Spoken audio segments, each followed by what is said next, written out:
الله أكبر الله أكبر أشهد أن لا إله إلا الله أشهد أن لا إله إلا الله أشهد أن محمدا رسول الله أشهد أن محمدا رسول الله أشهد أن لا إله إلا الله أشهد أن لا إله إلا الله أشهد أن محمدا رسول الله أشهد أن محمدا رسول الله حي على الصلاة حي على الصلاة حي على الفلاح حي على الفلاح الله أكبر الله أكبر لا إله إلا الله الحمد لله نحمده ونستعينه ونستغفره ونعوذ بالله من شرور أنفسنا ومن سيئات أعمالنا ومن يضلل فلا هادي له وأشهد أن لا إله إلا الله وحده لا شريك له وأشهد أن محمدا عبده ورسوله صلى الله عليه وسلم يا أيها الذين آمنوا اتقوا الله حق تقاته ولا تموتن إلا وأنتم مسلمون يا أيها الناس اتقوا ربكم الذي خلقكم من نفس واحدة وخلق منها زوجها وبث منهما رجالا كثيرا ونساء واتقوا الله الذي تساءلون به والأرحام إن الله كان عليكم رقيبا يا أيها الذين آمنوا اتقوا الله وقولوا قولا سديدا يصلح لكم أعمالكم ويغفر لكم ذنوبكم ومن يطع الله ورسوله فقد فاز فوزا عظيما أما بعد فإن أصدق الحديث كتاب الله وخير الهدي هدي محمد صلى الله عليه وسلم وشر الأمور محدثاتها وكل محدثات بدعة وكل بدعة ضلالة وكل ضلالة في النار وكل ما أما بعد. Alhamdulillah, we thank and we praise Allah subhanahu wa ta'ala for blessing us with another Jumu'ah, another blessed day of gathering, another opportunity to obey Allah and receive the rewards for that obedience. Allah Azza wa Jalla says, Ya ayyuhal ladhina amanu idha nudiya lis-salati min yawm al-jumu'ah fas'aw ila dhikrillahi wa dharul bay'a dhalikum khayrun lakum in kuntum ta'lamun. O you who believe, when the call is made to Jumu'ah prayer, hasten to the remembrance of Allah, leave off all other business. That is better for you, but do.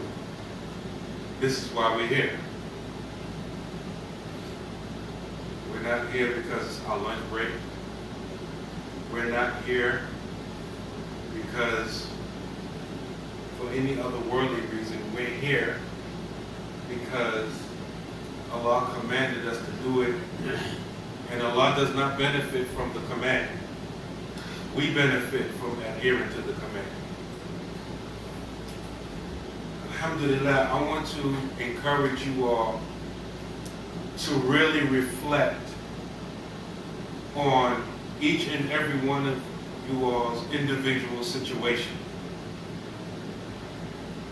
I want you to think about the hardships that you've been through.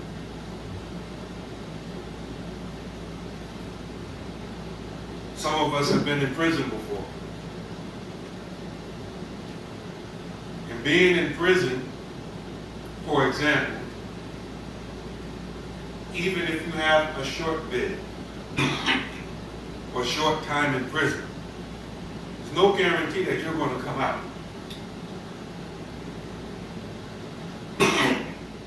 Prison, for example, is a violent place. And you can be a peaceful person, but sometimes you have to take on some violent, animalistic character traits just to survive.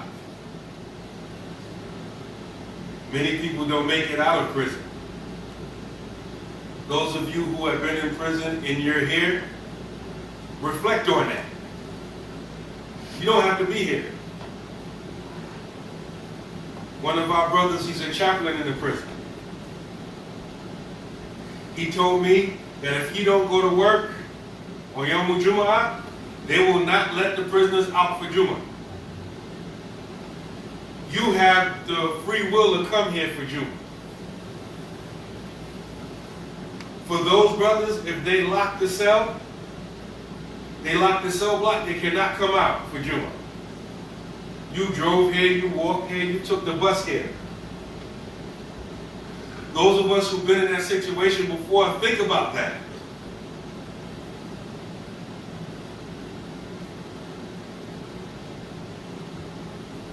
Those of us who became Muslim,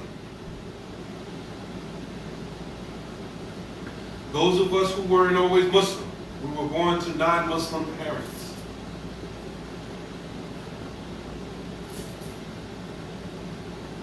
Think about everyone you grew up around who wasn't Muslim and where they're at right now. But Allah chose you.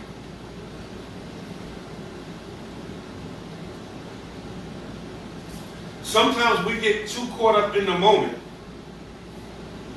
and we think about how bad it is. I had a hard week at work.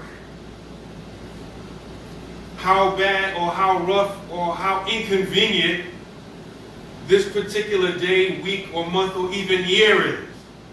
But we don't look at the big picture, and we don't appreciate the fact that it could be a whole lot worse. And because we're not thinking about that, we become ungrateful for what Allah has given us. And that's the trick of the shaitan. This is what shaitan wants from us. Allah quotes him in the Quran where shaitan says he's going to prove to us after he didn't want to bow down. He asked for respite. He asked for some time to hang around. To do what? To lead us astray. And he said that he's going to show Allah that most of us are not grateful. So our job is to prove shaitan wrong, that we are grateful. If you come from an easy background and everything was good, and this is the most rough period of your life, think about other people like you who come from the same neighborhood, the same general upbringing, same gender, same age, same school. I'm sure if you think hard enough, there's someone who's doing real bad, better than you, worse than you rather. That could be you. That could easily be you.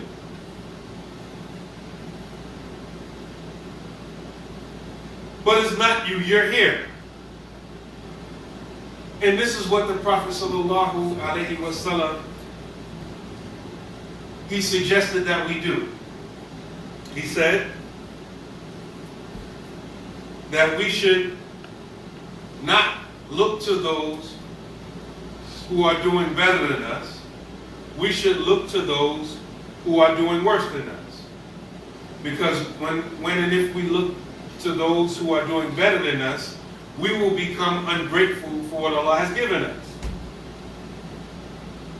And if we look to those who are doing worse than us, then we will become grateful for what Allah has given us.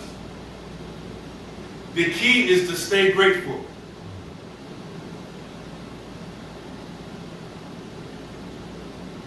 There are a lot of us who are going through intense periods of grief, sadness, depression. And don't think that depression can't affect you physically. I always give the example. When you're angry, very angry, it's an emotion. Say it doesn't affect me physically? Yes, it does. Sheikh Uthman Den Fodio, Tagamadahullahu bi rahmati ameen, may Allah envelop him in His mercy, said in his book, Umdatu Bayan, that the haqiqah, the reality of ghadab, anger, is that it's the boiling of the blood. And many of us, most of us, when we get angry, we feel our temperature rise. Some of us sweat. It's an emotion, but it's affecting you physically. Most of us, when we're really sad, we cry. That's physical. Yes, you can explain it. The tear ducts, those of us who are in the medical field can explain it. But what triggered it? An emotion. So we don't think, well, our emotional or our mental state is disconnected from our physical. No, it's all connected. And a lot of us are going through depression, states of depression, and it affects us physically. Some people, when they are afflicted with depression, they can't even get out of the bed. They're not motivated. They just lay there. And some of the things that I've mentioned are the ways to get out of it.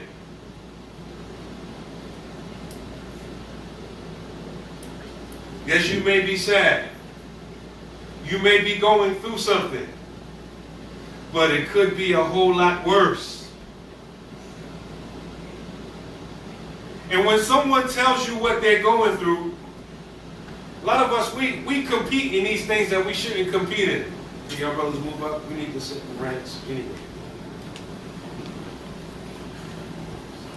You ever talk to someone and they reach out to you? They want to share with you. Oh man, I'm going through it right now, Aki, Ufti. I'm really feeling it right now.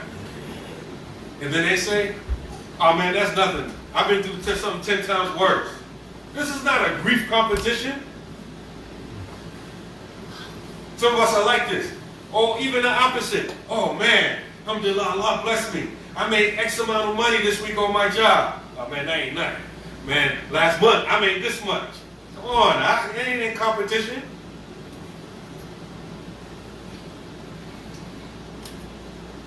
Sometimes people need people to talk to. We live in an age where all we do is interact with inanimate objects, devices.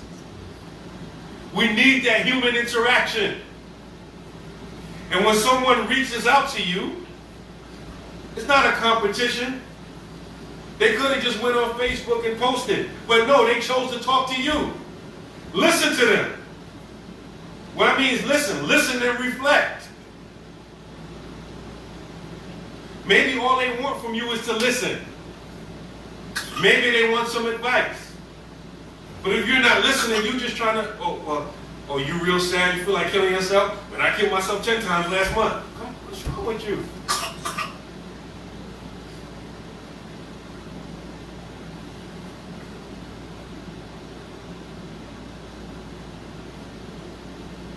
So we need to be grateful for what Allah has given us. And you have to recognize it's coming from Allah. Yes, your boss, he signs your paycheck. But your risk, your wealth, your provision ultimately comes from Allah. Allah is sababul asbab. Allah is the cause of all causes. Don't get caught up on the intermediary, the middleman. You're grateful for the middleman, but you're even more grateful for the one that caused or put the middleman in your life. Alhamdulillah, Rabbil Alameen.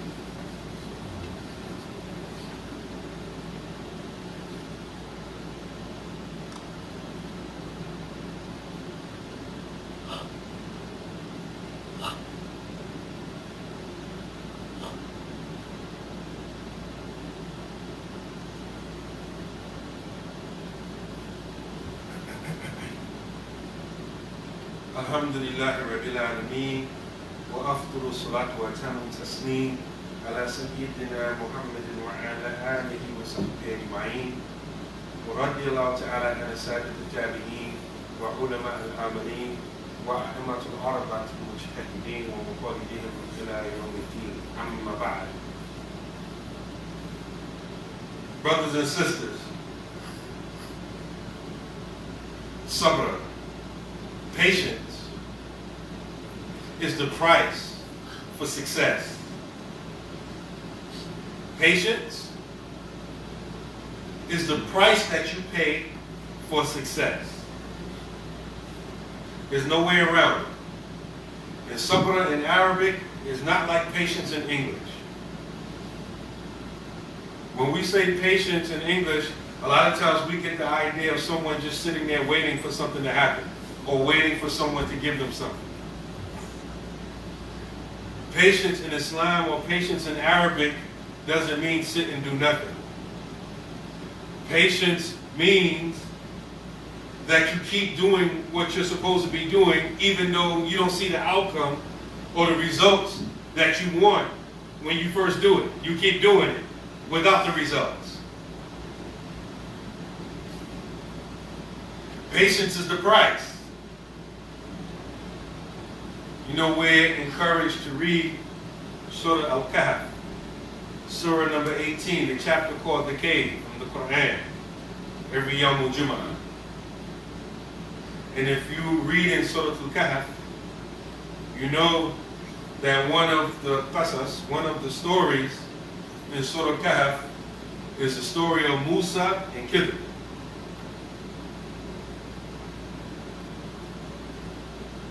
The background of the story as it comes to us in Hadith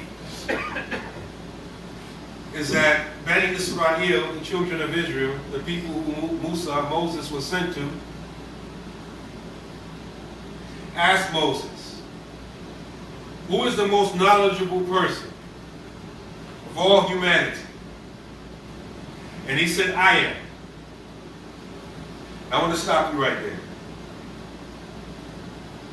According to our aqidah, our proper belief system, we don't attribute faults or sins to the prophets. So if someone came and asked me, Imam Naeem, who's the most knowledgeable person here? And I said, I am. I don't even know all of you like that. That's a statement of arrogance. So I don't want you to think that Musa said that out of arrogance. It was more or less a statement of facts, or what he thought was facts. It's kind of the same way if this was a class. Not an Islamic class, let's just say for argument's sake, an electrician class, a carpentry class, an auto mechanics class. And someone came and said, who's the most knowledgeable electrician, carpenter, or mechanic here? The teacher knows the students. He says, I'm the most knowledgeable in this trade or this skill. It's not a statement of arrogance. He's the teacher. These students don't have any really experience.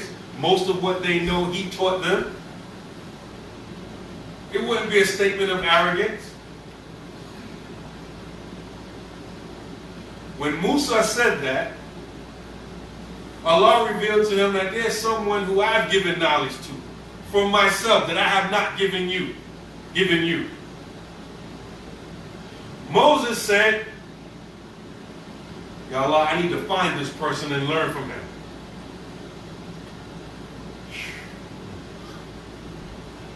Look at that right there. Moses is not any regular person. He's a prophet. He's not any prophet, he's a messenger. He's not any messenger, he's one of the top 5. So Musa is one of the best people ever to walk the face of the earth. And look at his thinking. Compare it with our thinking.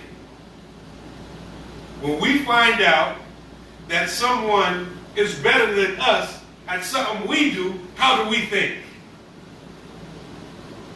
We hate on them. We jealous of them. We have animosity towards them. Musa was like, no, I need to learn from this person.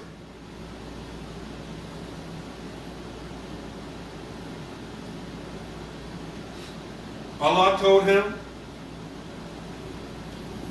to travel along the river, put the fish in the basket, and when you see it moving funny through the water, you know that's where you're supposed to meet this person at. I'm not going to give the details, but that in and of itself was a miracle. A lot of people don't realize the fish was dead. It was part of it. Most of the Mufassirin said that this fish was supposed to be part of their meal.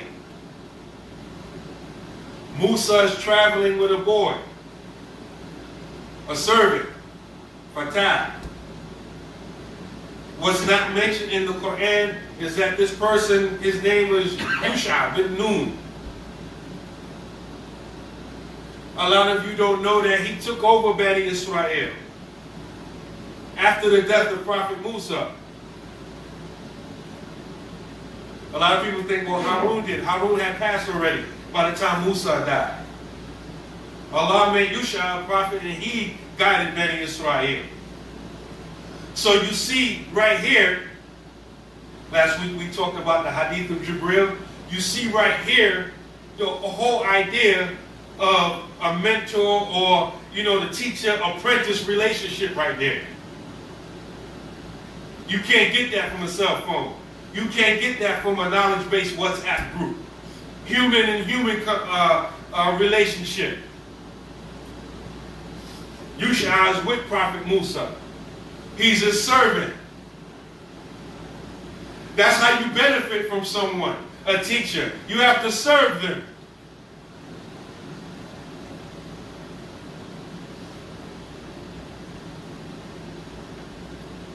So you know the story in the Quran. I'm skipping past a lot.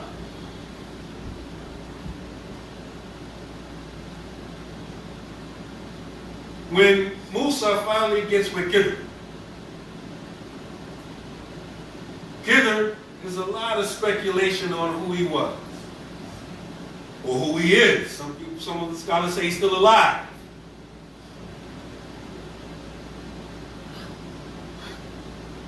But even you have to recognize, as Khidr being a teacher, that regardless of what opinion you follow on who Khidr was, regardless of what opinion you follow, Musa was still higher than him. Musa was on a higher maqam, a higher level than Khidr. Some of the ulama say Khidr was a prophet. Even if he was, Musa is still higher. So you have, even in this tradition, you find another example of someone on a higher level learning and getting benefit from someone that's lower than them. A lot of us can't do that. We're too arrogant. We can't see learning from someone that's younger than us. A lot of us brothers, we can't see learning from a woman. When many of the scholars that you quote, their teachers were women. Most likely their mothers.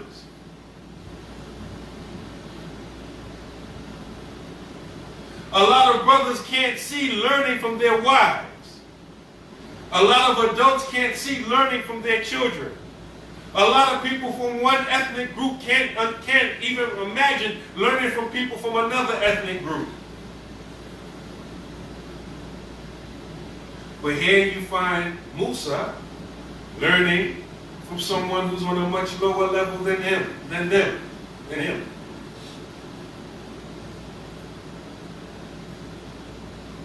When Musa asked, could he accompany him and follow him and learn from him? Khidr said, إِنَّكَ لَن تَسْتَطِيعَ مَعِيَ صَبْرًا. You will never be able to be patient with me. You will never be able to be patient with me. You want to get to the next level, it takes patience. And said, how can you be patient when you don't even have a foundation in this thing here? Musa said, I'll be patient, I'll be patient. A lot of us don't understand what patience is. Sometimes you have to let things play out. Some of us come under, the false, that false axiom, that principle, no question is a bad question.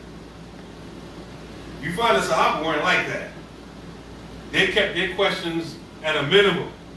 It was those other companions who weren't like from Medina, weren't with the Prophet ﷺ all the time, that came with the questions, and they would like it because they would ask these questions that they were too ashamed to ask. Like us, we'll ask questions when we haven't even thought it out ourselves yet. Like we don't exercise our intellect.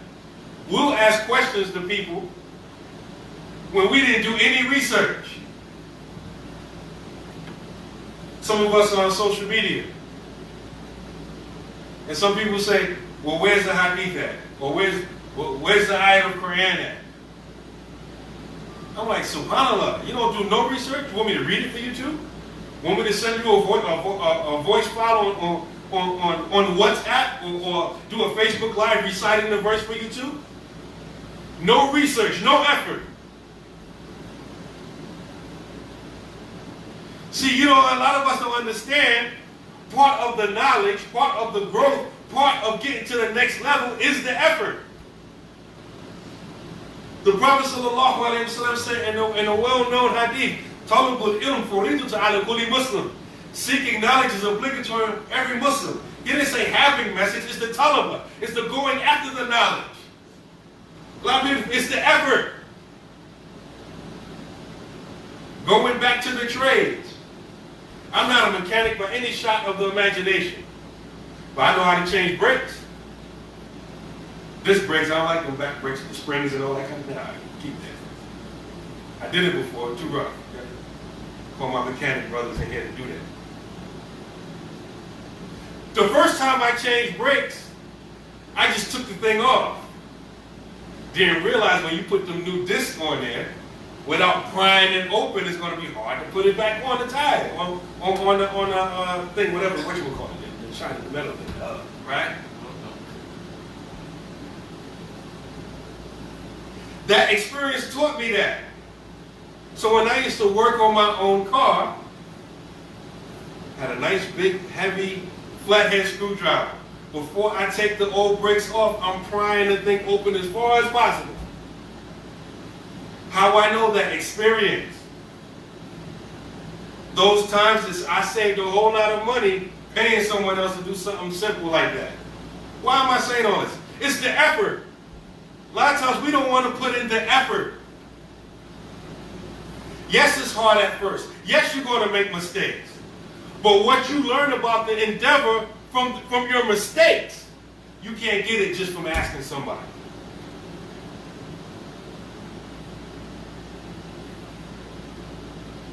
In that whole process, it takes patience.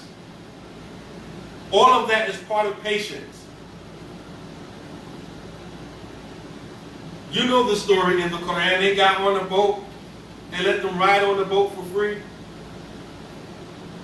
In Khidr, he took one of the planks up to render the boat useless. Musa didn't have patience. What you do that for, man? What kind of person are you? They let us ride for free. You going to destroy their property? He killed the boy. Oh, what you doing? They went to a place, no hospitality. But he found a wall that was crumbling. He built the wall back up with his own hands.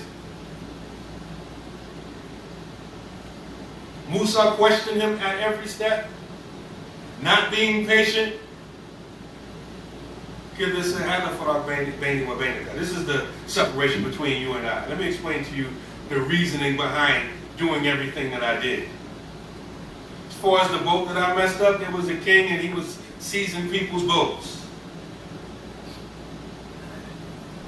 And so I rendered it useless so that their people could keep their boat the king wouldn't want to take, and they could easily fix it. As far as the boy that I killed, his parents were righteous. And he was going to give his children, his parents, a hard time. He wasn't going to be righteous. Allah gave him that knowledge. As far as that wall that I rebuilt, even though the people of the town treated us bad, there was some wealth buried under the wall that belonged to 2 orphans. Their parents had left it behind for them. I rebuilt the wall so that the treasure wouldn't be discovered and the orphans would be able to reclaim it later on when they got older. This is the knowledge about which you couldn't have any patience to deal with. And Kidder told them, he said, Allah has given me a knowledge that He hasn't given you. And He's given you a knowledge that He hasn't given me. And the Prophet ﷺ said, I wish that Musa would have been a little bit more patient, because we don't know what we could have learned from the interaction between them two. See, it's the patience. A lot of times we have a goal and we have a vision. Maybe we have a roadmap, a plan on how to become financially independent. Or we have whatever goals we have. And when we don't see the results right away, we quit. No, that's part of the path. When you have a plan and you have a vision, you keep working towards it. And as your experience teaches you, you tweak, you edit, you revise the plan, but you don't stop, you don't give up, you keep going. People that always give up, they never achieve anything. You have to keep going. If you want to get closer to Allah subhanahu wa ta'ala, you have to keep going. Whatever path Allah chose you, whatever path you chose to do that, whether it's seeking knowledge, whether it's teaching that knowledge, whether it is purifying your heart, or maybe Allah gave you wealth and you want to spend it in the right way, all of that is a test. And there's going to be obstacles. The obstacles is part of the path. You can't get around it. In fact, the more righteous you are, the more harder the obstacle. And Allah does not place upon you a burden greater than you can bear. You have to remember that. That's in the Quran. It's in Baqarah, the very end. Allah does not give you a burden that you cannot handle. If Allah put it on you, that's a proof that you can handle it. Remember that. You're going through something right now. The fact that you are going through it is a proof that you are able to handle it.